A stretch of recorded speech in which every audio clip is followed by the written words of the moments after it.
What are you doing? Water some seedlings. The water looks blue. Brahmo, good evening. Raya.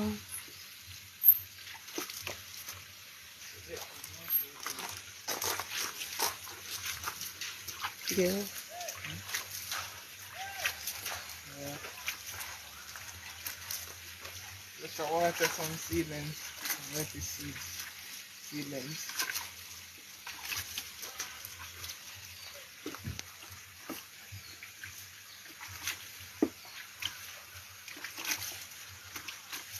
Up top, any hangover?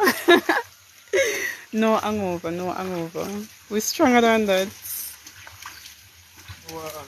Granite asking if you have any. I can't make it, you know, so I'm not drink.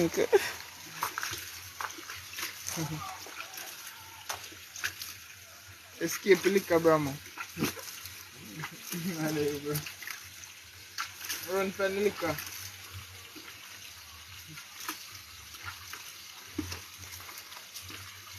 So guys, if you're wondering what variety of lettuce this is Kaiser. Garnet. I asked her anything, have no hangover. Yeah,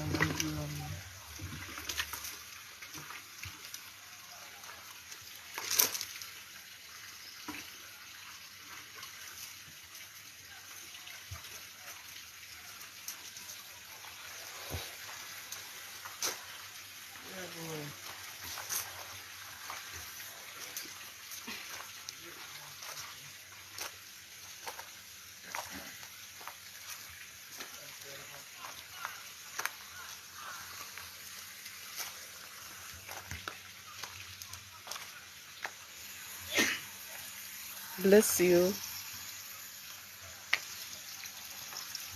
Sammy. Hi. So remember guys, if you have any question you can ask. Mr. Gayle is here to answer.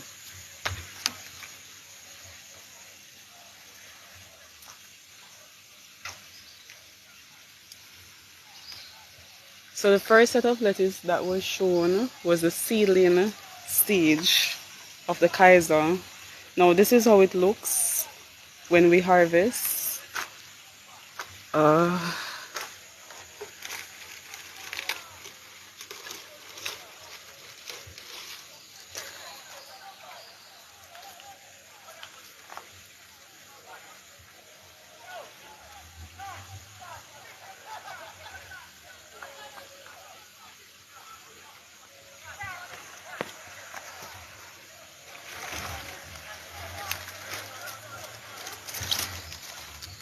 how are you, Sammy?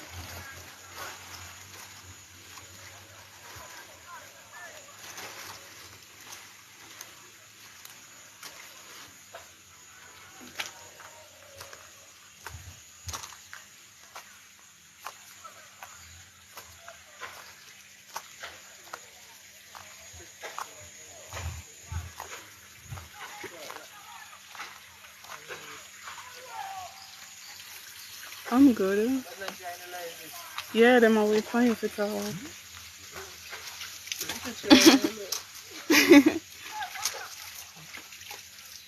Yeah, you can talk now. I don't know if what did he come off earlier. When did he cut? Yeah, that show them up at the top unit.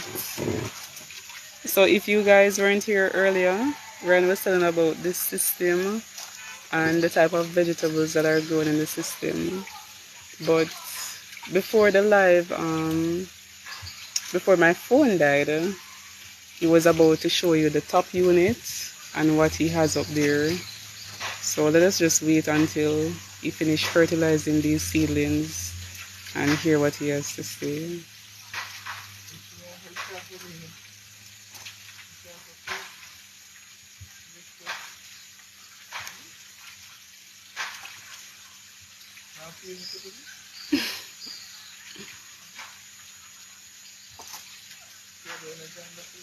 Not yet.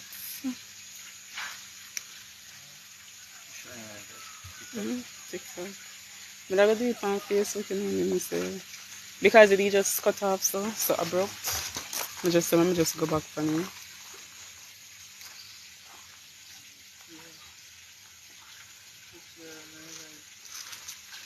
I'm gonna do it, man. If we can't do it, I'm gonna get royal consent. It have fluctuate. 120 people past already. Go on. Ready now? Go on. Alright, so basically I'm going to take a look at the aquaponics part of it. Because earlier today we went through the hydroponics. You know, I did a brief introduction as to what it is and its function and how it can benefit the country and a whole, as well as individuals, because this is something that you can set up at the back of your house. It doesn't require much space, so you can use less space and grow a lot of vegetables. So for example, right here, if you have a space that I know you have more than this space in your yard, and in this space right here can grow about almost 1,500 plants within this space alone. So this space is like about like 120 square feet of space. You can just imagine the potential that something like this has on our country and the economy and on food security.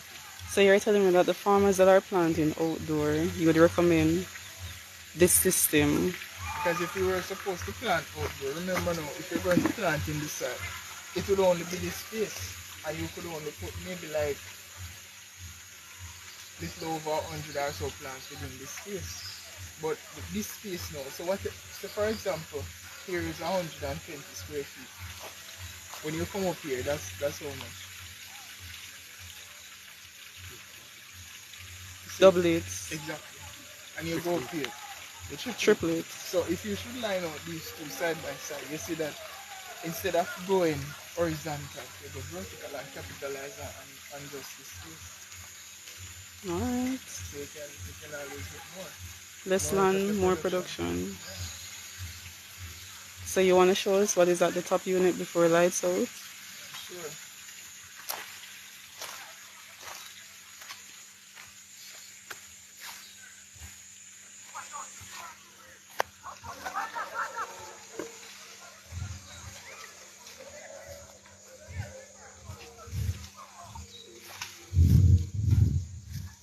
Thank you, Mexican, for the follow.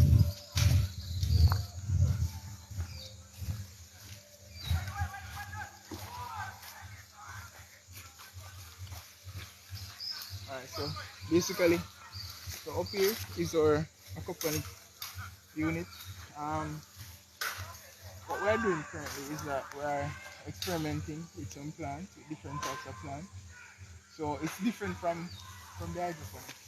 But here we just basically use. How is aquaponics different from the hydroponics unit? So with the hydroponics, we basically use pipes. So you can use pipes. Well, the most common thing to use is pipes, but you could use things like these, and it still would model the concept of hydroponics, because it's a soilless media where you have nutrient solution. But the only difference that distinguishes the two is that with aquaponics, you use fish as your main fuel source for fertilizer for these plants. With hydroponics, you use water soluble nutrients dissolved in water. What do you mean by you use the fish to fertilize the plants? So basically, at the front of the unit, if time allows, we could look at that as well. But at the front, we have some tanks. That's where we house the fish. And so basically, when they pass the waste from the fish, or the fish poop, some might call it, it stays inside the system, and it builds up ammonia, right? But ammonia is a form of nitrogen, but not a readily available form of nitrogen. So basically, what happens is that we use gravel because we want to mimic the nitrogen cycle. So because our main purpose is to extract that nitrogen from the ammonia, but in order to do that, you have to create the necessary environment or conditions. So what we do, we use gravel. We use gravel inside these beds. right? So as the pump pushes the water through these gravel, as the water moves through the gravel, there are thousands of bacteria occupying this space. So it's like a biological surface here. So as the water passes through with the ammonia, those bacteria, both nitrifying and denitrifying bacteria, will actually latches onto the ammonia and break it down according to the process in a sequential manner. So first you'll have the nitrifying bacteria that gonna break down the ammonia To nitrate. to nitrite, right? And then from then the need denitrifying bacteria now from nitrite to nitrate. So that's the nitrate component that we need because it is what will now grow, give the plant the nice, luscious green and so forth. But you may ask, but it's not just nitrogen alone is required. If it was just like lettuce and pak choi, then that's fine. But you might ask, you see tomato, you see sorrel, and even scotch bonnet pepper. So it must require some amount of other nutrients, like mainly like your macronutrients, like potassium and phosphorus, excluding the nitrate, which is the most abundant in the fish waste. But the fish somehow produce some amount of these other macro elements, mainly your potassium and your phosphorus, and also some secondary nutrients like calcium and sulfur and so forth. Right? But what this system what happens is that it is not so much concentrated with trace minerals, so we might have to add those accordingly. Right? So basically, um, so this is what the entire gravel bed looks like. So therefore, So you're saying that scallion can be grown exactly. in the So system? so we have experimented with it, and basically it's not doing so bad. So it shows potential that it can be grown in it as well. So you can just imagine if you have just one of these at your house, or you should build out one of these, then you can do polycropping. So you could do like polycropping in which you have multiple different crops in just this entire space for your household purposes. Alright, currently I'm seeing the gravel that you use, but I don't know. How do you know if the plant is getting the sufficient amount of water that is required? Alright, so Is there a certain water level that it has to be? so basically what we do is that um this the depth of this gravel bed is roughly 9 inches in depth. So we basically want the water to be at least 8 inches below the gravel, at least 1 inch below the gravel, because if the water is exposed, then what will happen is that when the sunlight hits the water, there's nutrients inside the water. So what will happen? You will have a lot of algae growth on top of the water, and that within itself will compete with these plants for nutrients, mainly nitrogen. So you don't want that. So you try to maintain it at a lower depth at all times. Okay. Mm-hmm. So, and these are some scallion that we recently transplanted. We are basically monitoring them. So they are basically changing out now. So within a few weeks time they will start to look like this, and then it expands and gets bigger. so do you plant from seeds? How do you plant scallion? Alright, so with these now alright, so to best explain it, so with this has a lot more to produce in terms of vegetative growth. So Hi, it Kevin. will basically expand more. So what we do, we remove this and we segmented it in terms of just separating them, and then we plant them back inside these. Oh, okay. So basically with these tomato crops, these are the DRDs. So we're harvesting these from December until now. So it's the ending of the crop, so they're gonna get smaller and so forth. So within a few days time we are going to just get rid of everything and put in some new ones. Alright, so we have a question from the comment section from Kevbeck. Kevon. He's asking, is scallion and onion the same? Could you elaborate, Mr. Gayle? Alright, so basically with onion it forms a bulb, and that's the part that you use. But if you should remove the top part or the vegetative part, you could just use it as scallion. because it serves the same function. But with scallion by itself, it doesn't really produce a bulb here. Did you hear that, Kevin? I hope that answers your question. So what is the card used for? Alright, so before we had some cucumbers in here. They did pretty well, pretty good. But the only downfall with cucumbers is that they tend to harbor a lot of unwanted pests like fungus and aphids. So sustainable manner, we really can't use any insecticide because it to the bed and affect the fish. So we just refrain from using those types of crop that will actually attract that insect. Okay. Because cucumber, as you know it is pollinated mainly by insects, mainly bees. So if we should enclose the entire area, then no pollination will take place. So you have to bear that in mind. So some person might have asked that you could just enclose the entire thing. No, you can't, because depending on nature of the crop that you are growing, based on how it reproduces, then you have to take that into consideration. So you couldn't have an enclosed environment with cucumbers growing in it, else you wouldn't get any fruit. Because you have to allow the bees to come inside and pollinate them. So if you open it up, then other insects will come in. So that within itself is a challenge. Okay, thank you, Mr. Gayle.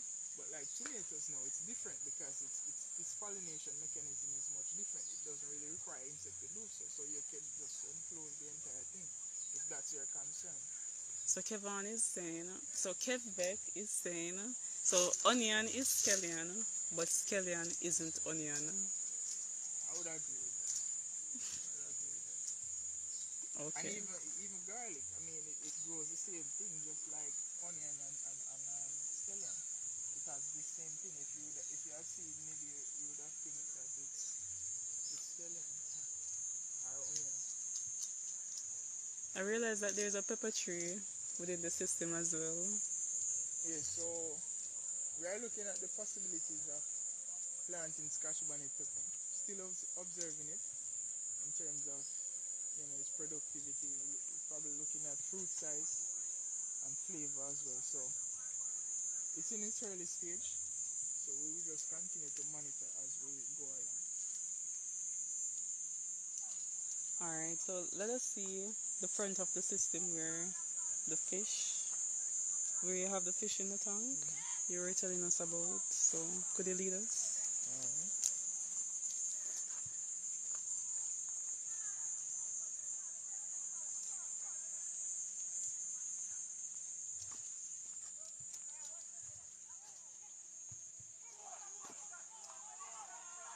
So guys, even though we're at the aquaponics unit, we also have agriculture unit over here.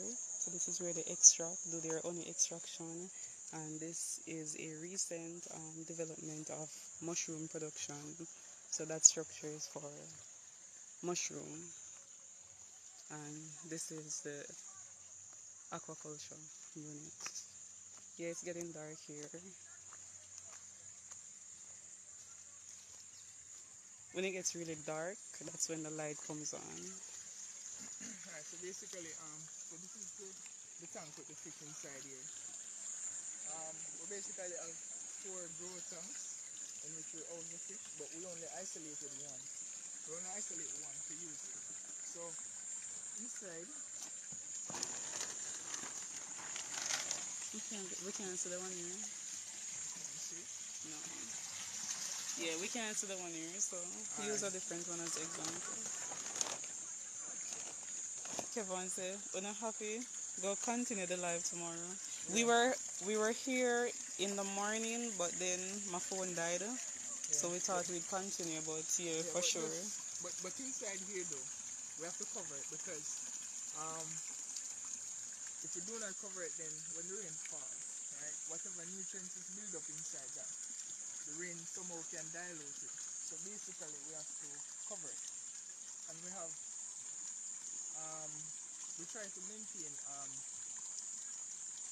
monosex culture as much as possible, meaning that even though we get these fish from fishes where they actually uses hormones to sex reverse them, right? So when they sex reverse them, they want all male because the males will grow much faster and convert more efficiently, right, than the females. So basically, inside here, at times, you might have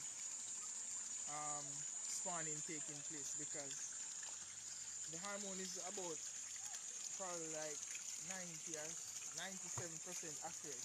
So maybe a 3% didn't get the hormone. So as a result, they are able to reproduce because they actually administer the hormone to the feed. So it is only about 97% accurate. So sometimes you might find reproduction taking place. And when that happens, it somehow slow down the operation in terms of you're going to have a lot of